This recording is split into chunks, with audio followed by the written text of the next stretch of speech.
అందరికీ నమస్కారం. నా పేరు రమ. సాడిస్ట్ హస్బెండ్ రెండవ భాగం. రచయిత తనూషారెడ్డి గారు. తండ్రి కూడా అదే టైంకి ఇంటికి రావడంతో తెచ్చిన స్వీట్ నోట్లో పెట్టి నేను సెలెక్ట్ అయ్యాను నాన్న అని ఉబ్బి తబ్బిబ్బవుతుంది. తండ్రి కూడా కూతురి ఆనందాన్ని చూసి మురిసిపోతూ నాకు నమ్మకం ఉంది తల్లి, నువ్వు సెలెక్ట్ అవుతావని అంటాడు. కిట్టు కూడా అక్కడే ఉండడంతో కంగ్రాట్స్ అక్క అని అంటే థ్యాంక్స్ రా కిట్టు, ఈవినింగ్ మనం పార్టీ చేసుకుందామని చెప్పి టైర్డ్గా ఉందమ్మా, తలకు కాస్త ఆయిల్ పెట్టు, ఫ్రెష్ అయ్యేసి వస్తాను అంటూ గది లోపలికి వెళ్ళిపోతుంది.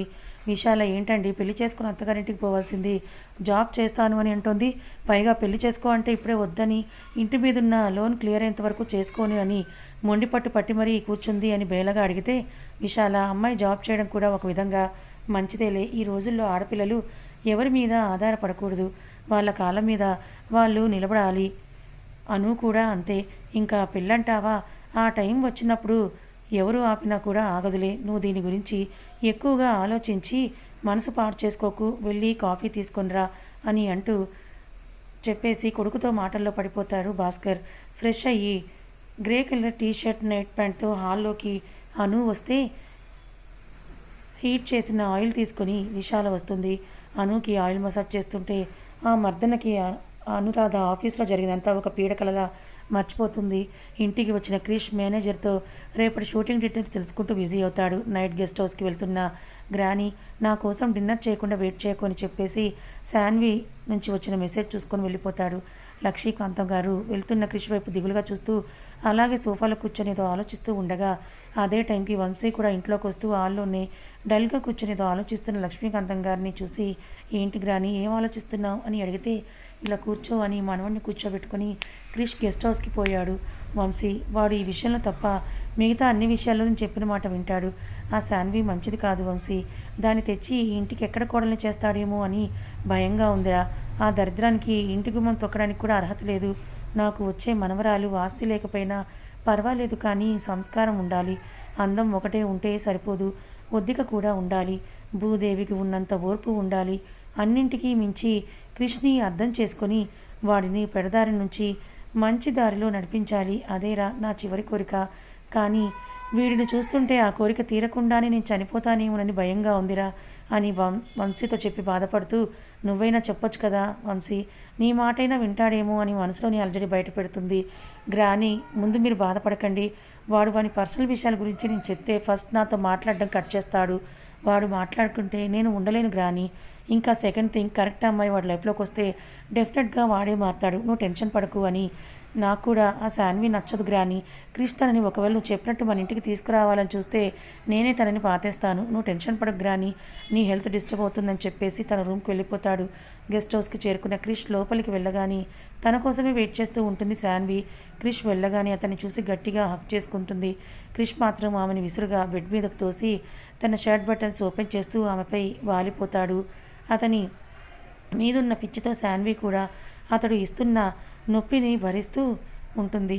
క్రిష్కి ఆమె బాధ ఎక్కకపోగా తన పని తాను చేసుకొని లేచి పక్కనే ఉన్న విస్కీ బాటిల్ని తీసుకొని విండో వైపు వెళ్తాడు. శాన్వి కూడా లేచి తను డ్రెస్ వేసుకొని వెనక నుంచి అతన్ని హక్ చేసుకుంటే లీవ్ అని గట్టిగా అరుస్తాడు రెట్టింపు వాయిస్తో. అలా అరిచి ఆమె గొంతు పట్టుకొని నీకెన్నిసార్లు చెప్పాలి, నాకు నీకు రిలేషన్ జస్ట్ ఫర్ ఫన్ అంతే అని, ఇంకేమీ లేదు గట్టిగా అరిచి ఆమెని విసుగ్గా ఫ్లోర్ మీదకి నెట్టి వాష్రూమ్ వైపు వెళ్తాడు. కింద పడిపోయిన శాన్వి కష్టంగా లేచి నిలబడి ఎలాగైనా సరే నేను నా వాడిని చేసుకుంటాను క్రిష్, నువ్వు నన్ను ఎంత వద్దనుకున్నా నేను నిన్ను వదలను అని ఫ్రిడ్జ్లో ఉన్న వాటర్ బాటిల్ మొత్తం ఖాళీ చేస్తుంది.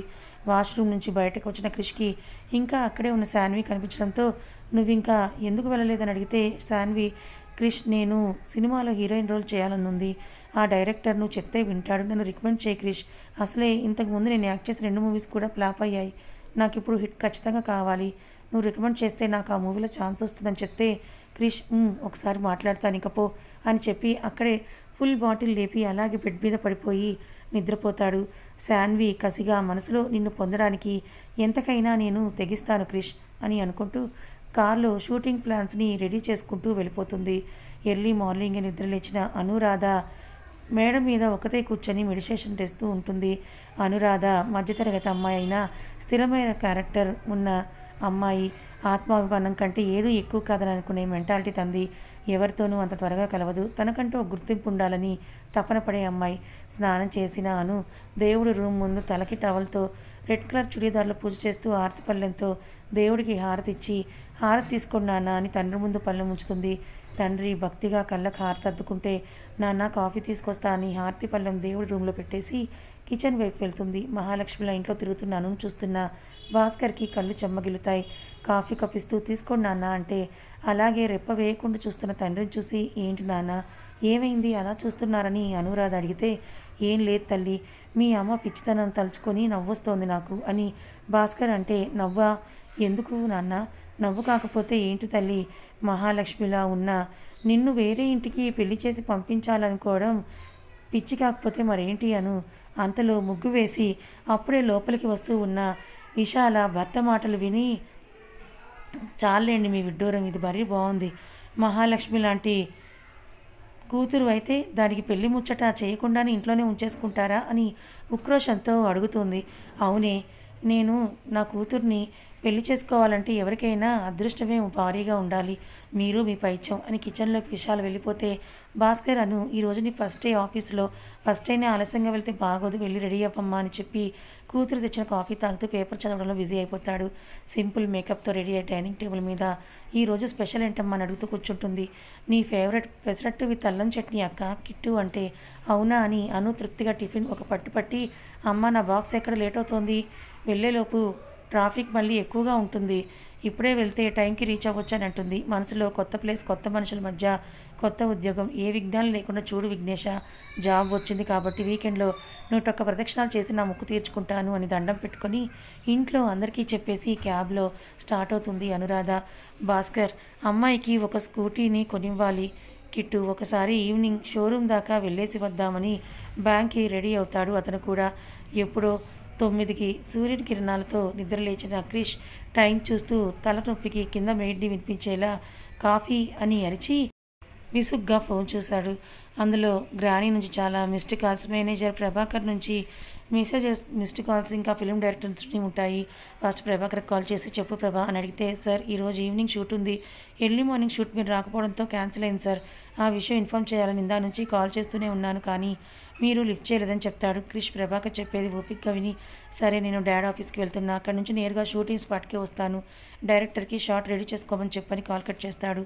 గ్రానీకి కాల్ చేసి హలో గ్రానీ అని అనగానే, ఎక్కడున్నావు క్రిష్, మార్నింగ్ నుంచే కాల్ చేస్తూనే ఉన్నాను, లిఫ్ట్ చేయవేంటి, కంగారుగా లక్ష్మీకాంతం గారు అడుగుతారు. సారీ గ్రానీ, వస్తున్నాను అని కాల్ కట్ చేసి షర్ట్లెస్గా పడుకోవడంతో అక్కడే బెడ్ మీద పడిన నలిగి ఉన్న షర్ట్ని వేసుకుని కారులో ఇంటికి బయలుదేరతాడు క్రిష్. ఇంట్లోకి అడుగు పెట్టడంతోనే లక్ష్మీకాంతం గారు అతనికి ఎదురుగా వచ్చి ముందు వెళ్ళి స్నానం చేసి రా నాన్న అని బ్రేక్ఫాస్ట్ చేద్దాం అని రూమ్కి పంపించింది. స్నానం చేసి అతను ఫ్రెష్ అయ్యి ఆఫీస్కి కాబట్టి లైట్ ఆక్వా కలర్ షర్ట్కి మ్యాచింగ్గా ఉండే ప్యాంట్ పేరప్ చేసి హ్యాండ్ స్లీవ్స్ పైకి లాక్కుంటూ కిందకు వస్తున్న క్రిష్ని చూసి, వంశీ లుకింగ్ హాట్ మ్యాన్ అని అంటాడు. క్రిష్ చిన్నగా సైడ్ స్మైల్ ఇచ్చి బ్రేక్ఫాస్ట్ చేయడానికి టేబుల్ దగ్గర కూర్చుంటాడు.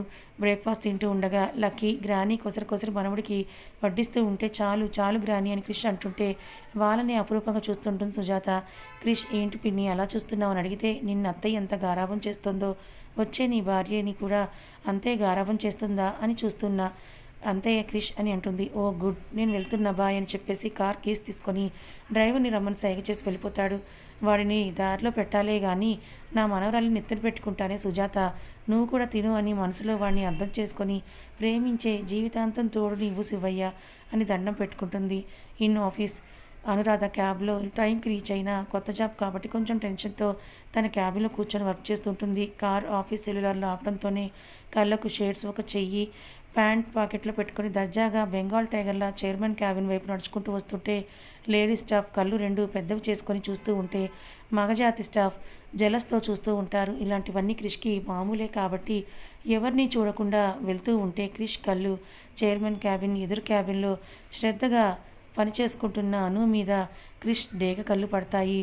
హో power baby, oh I forget you అని యూటర్న్ తీసుకుని అడుగులు అను క్యాబిన్ వైపు వేస్తాడు. షూ సౌండ్కి తల తిప్పి చూసిన అనుకి క్రిష్ తలుపు తోసుకొని లోపలికి రావడం చూసి భయమేసిన దాస్తూ, అలాగే చూస్తూ ఉంటుంది. క్రిష్ అనుకి దగ్గరగా వచ్చి హలో మిస్ పొగరపోతూ గుడ్ మార్నింగ్ అని ఆమె చైర్కి ఎదురుగా ఉన్న టేబుల్ మీద కూర్చొని ఒక కాలు కింద ఫ్లోర్ మీద పెట్టి ఏంటి షాక్ అయినట్టున్నావు? నన్ను ఇక్కడ ఎక్స్పెక్ట్ చేయలేదు కదూ. యూ నో వాట్, నీకు ముందే చెప్పాను నన్ను గెలికి తప్పు చేశావు, నిన్నింకా ఆ దేవుడు కూడా రక్షించలేడు అని. టేబుల్ దిగి వెళ్తుండగా ఆగండి, ఏంటి మీ ఇష్టం వచ్చినట్టు మాట్లాడి వెళ్తున్నారు? నేనేం తప్పు చేయలేదని నేను కూడా ముందే చెప్పాను, అయినా ఇలా నన్ను ఇబ్బంది పెట్టడం ఏమీ బాగోలేదు అని ముఖం మాడుస్తూ చెప్తుంది. క్రిష్ ఒక సాడిస్టిక్ స్మైల్ నవ్వి ఈ ధైర్యం ఇలాగే కంటిన్యూ చేయి, ఎంతవరకు ఉంటుందో అది నేను కూడా చూస్తానని చెప్పి వెళ్ళిపోతాడు. హాయ్ డాడ్, గుడ్ మార్నింగ్ అని చైర్మన్ క్యాబిన్లోకి వస్తాడు క్రిష్. సూర్యదేవ్ గారు అప్పటికే క్రిష్ని చూపు తిప్పకుండా అలాగే చూస్తూ ఉంటే వాట్ డాడ్ అని అడిగితే లుకింగ్ సో స్మార్ట్ క్రిష్ అని నవ్వి మీటింగ్ ఉంది, నేను వెళ్ళి అది చూసుకొని వస్తాను, యూ క్యారీ ఆన్ క్రిష్ అని ఫైల్స్ తీసుకొని మీటింగ్ రూమ్కి వెళ్ళిపోతారు సూర్యదేవ్ గారు. కుమార్కి చెప్పేసి తను కూడా వెళ్తారు మీటింగ్కి రమ్మని. క్రిష్ మానిటర్లో అనుని చూసి ఒక ఈవిల్ థాట్తో అసిస్టెంట్కి కాల్ చేసి మిస్ అనురాధని నా ఛాంబర్కి రమ్మని పిలువని చెప్పేసి చేతిలోని పేపర్ వెయిటర్ని తిప్పుతూ చూస్తుంటాడు. అనురాధ దగ్గరికి వచ్చిన ఒక అమ్మాయి సార్ పిలుస్తున్నారు మేడం అని అంటే చైర్మన్ సార్ అనుకుని సరే వస్తున్నా అని చున్నీ సరిగ్గా అడ్జస్ట్ చేసుకొని చైర్మన్ క్యాబిన్ డోర్ ఎదురుగా నిలబడి క్రిష్ని చూసి అసహనంగా చూసి దగ్గరికి వచ్చి ఎందుకు వర్క్ చేసుకుంటూ నన్ను పిలిచారు? స్వింగ్ చైర్లో కూర్చున్న క్రిష్ అటు ఇటు ఊగుతూ చెబుతాను, తొందర ఎందుకు మిస్ అనురాధ, ఆఫ్టర్ ఆల్ ఒక మిడిల్ క్లాస్ గర్ల్, నా దగ్గర జీతానికి పనిచేసే నువ్వు నీ ఓనర్ని సార్ అని పిలవాలని తెలియదా అని ఆమెని కింద నుంచి పై వరకు కళ్ళతోనే స్కాన్ చేస్తూ చెప్తాడు. అతని చూపులకు అనురాధల కోపం కట్టలు తెంచుకుంటున్నా దాన్ని కంట్రోల్ చేసుకొని తప్పకుండా సార్, నన్ను ఎందుకు పిలిచారో ఎప్పుడైనా సెలవిస్తారా, లేక నా క్యాబిన్కి వెళ్ళి నా వర్క్ నేను చేసుకోనా అని అనురాధ అంటే వెళ్ళి నాకు కాఫీ తీసుకొనిరా అని చెప్తే అను క్రిష్ వైపు కోపంగా చూస్తూ ఇందుకోసమే నన్ను పిలిచారా, దీనికైతే ప్యూన్ ఉన్నాడు, ఎన్ని కాఫీలైనా తెచ్చిస్తారు, పిలవండి అని అంటుంది. నేను ఇక్కడ ప్రాజెక్ట్ డైరెక్టర్ని, మీ కాఫీ కోసం నన్ను డిస్టర్బ్ చేయొద్దని ఘాటుగా చెప్పి వెళ్ళిపోతూ ఉంటే అను చేయి పట్టుకొని ఫోర్స్గా తన వైపు లాక్కొని హౌ డేర్ యూ, నాకే నువ్వు ఎదురు చెప్తావు అను, జరిగిన చర్యకి షాక్ తిని మళ్ళీ తేరుకొని వదలను నన్ను అని గింజుకుంటున్న ఆమె భుజాలు గట్టిగా ఒత్తి పట్టుకొని నీ స్థాయి ఏంటో గుర్తుపెట్టుకొని బిహేవ్ చేయడం నేర్చుకో అని అను ముఖంలో ముఖం పెట్టి మాట్లాడుతుంటే అతని కళ్ళు రెండు అరుణవర్ణం దాలిస్తే అను వెన్నులో జలధరింపు పుడుతుంది. భయంతోటే నా స్థాయి ఏంటో నాకు బాగా గుర్తుంది సార్, కానీ మీరే మీ స్థాయి మర్చిపోయి ఇలా రూడ్గా బిహేవ్ చేస్తున్నారు అని అతన్ని బదిలించుకొని తన క్యాబిన్కి వెళ్ళిపోతుంది. జరిగిన దానికి క్రిష్ ఇంకా అవమానంగా ఫీల్ అవుతూ నేను ఊహించిన దానికంటే కూడా ఎక్కువ పొగరే ఉంది నీకు, కానీ నాకు ఆ పొగరు నచ్చలేదు, యూ పే ఫర్ దిస్ అని కసిగా అనుకొని ప్రభా నుండి కాల్ రావడంతో వస్తున్న ప్రభా అని షూటింగ్ స్పాట్కి స్టార్ట్ అవుతాడు. క్యాబిన్లోకి వచ్చిన అనురాధకి క్రిష్ పట్టుకున్న మణికట్టు దగ్గర ఎర్రగా అయి అక్కడ వాపు తేలి ఉంటుంది.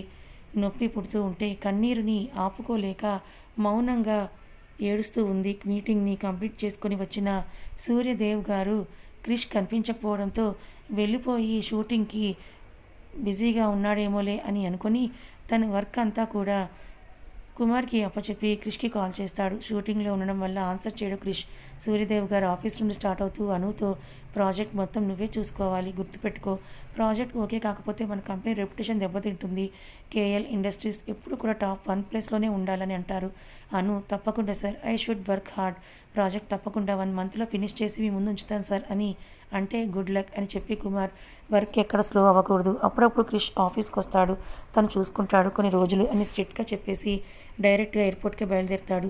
షూటింగ్లో ఉన్న క్రిష్ బ్రేక్లో తన క్యారవాన్లో రిలాక్స్ అవుతూ ఫోన్ చూస్తాడు. తండ్రి మిస్డ్ కాల్స్ ఉండడంతో తిరిగి కాల్ బ్యాక్ చేసి చెప్పండి డాడ్ అని అంటే దేవ్ గారు నేను రిటర్న్ ముంబై వెళ్తున్నా క్రిష్, టేక్ కేర్ అని అంటే క్రిష్ సారీ డాడ్, షూట్ లేకుంటే ఎయిర్పోర్ట్కి నేను వచ్చేవాడిని, బట్ నాకు కుదరలేదు, take care of your self health dad అని అంటూ బాయ్ అని చెప్తే దేవ్ గారు మిస్ యూ క్రిష్ అని కాల్ కట్ చేస్తూ ఉండగా డాడ్ 1 మినిట్, నేను ఆఫీస్కి రేపటి నుంచి కొన్ని రోజుల పాటు చూసుకుంటాను డాడ్, షూటింగ్స్ కూడా నాకు పెద్దగా ఏమీ లేవు, సో నేను బోర్ ఫీల్ అవ్వకుండా అని చెప్తే అతని ఇంటెన్షన్ కేవలం అనుని టార్చర్ చేయడం అని అర్థం కాక ఓకే క్రిష్, బట్ షూటింగ్స్ లేనప్పుడు నువ్వు వెకేషన్స్కి వెళ్తావు కదా, ఏంటింది సడన్గా ఆఫీస్ వైపు గాలి మళ్ళింది అని అడుగుతాడు. Nothing dad, just for change, okay then bye అని చెప్పి కాల్ కట్ చేస్తూ మిస్ పొగరు, నా ఈగోని టచ్ చేసి నన్ను రెచ్చగొట్టావు, రేపటి నుండి నీకు చుక్కలు ఈవెన్ గ్యాలక్సీ మొత్తం చూపిస్తా అని ఒక విలన్లా నవ్వుతూ ఫోన్ పక్కన పెడుతూ జ్యూస్ తాగుతాడు. కారులో వెళ్తున్న దేవ్ గారు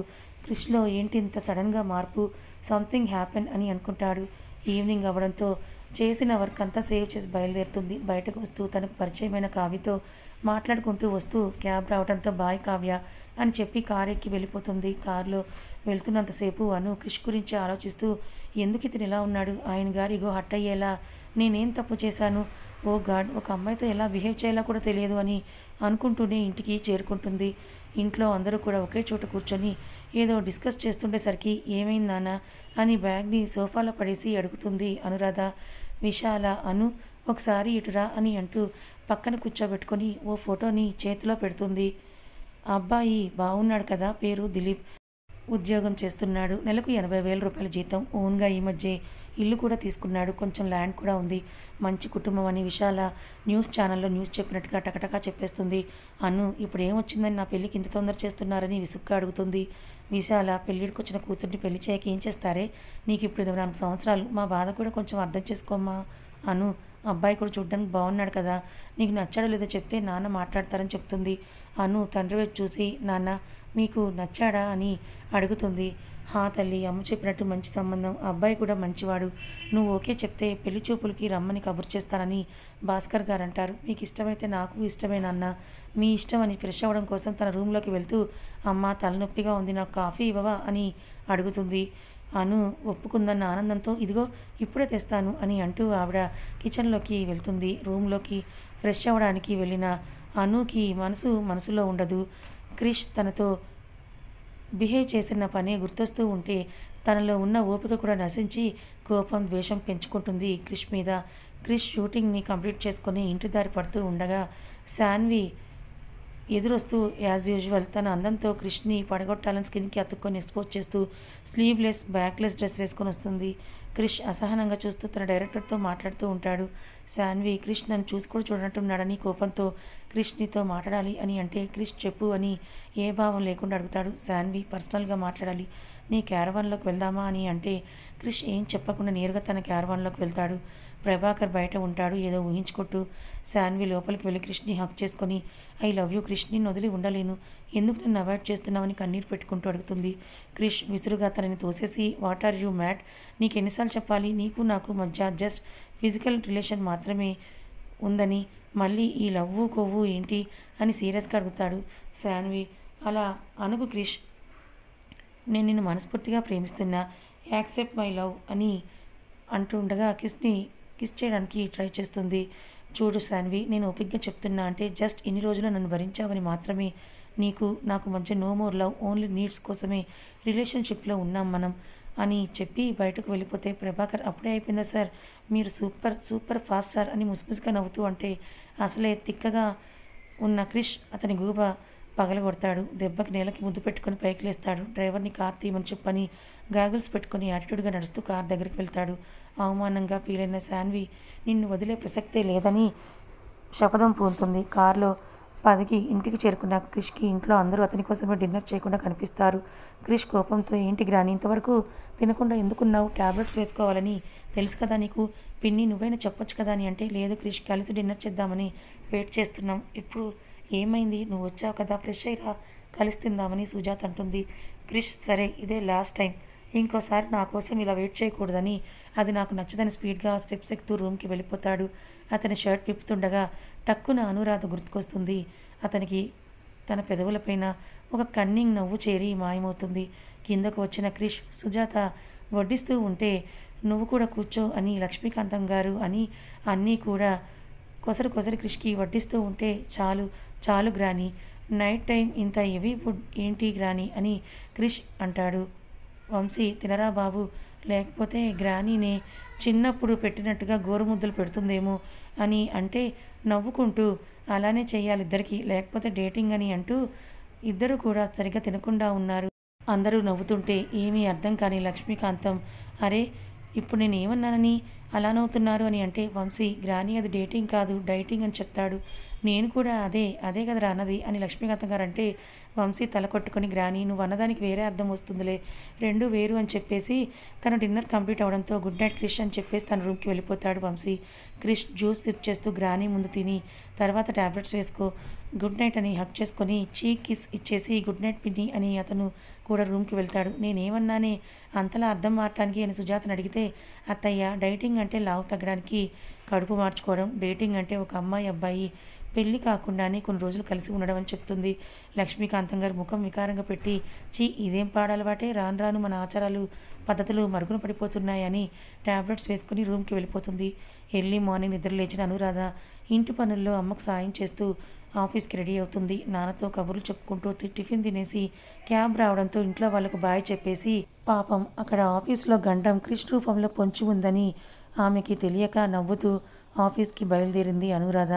కథ ఇంకా ఉంది. ఇప్పుడు ఆఫీస్కి వెళ్ళిన అనురాధని క్రిష్ ఏ విధంగా టార్చర్ చేయబోతున్నాడు?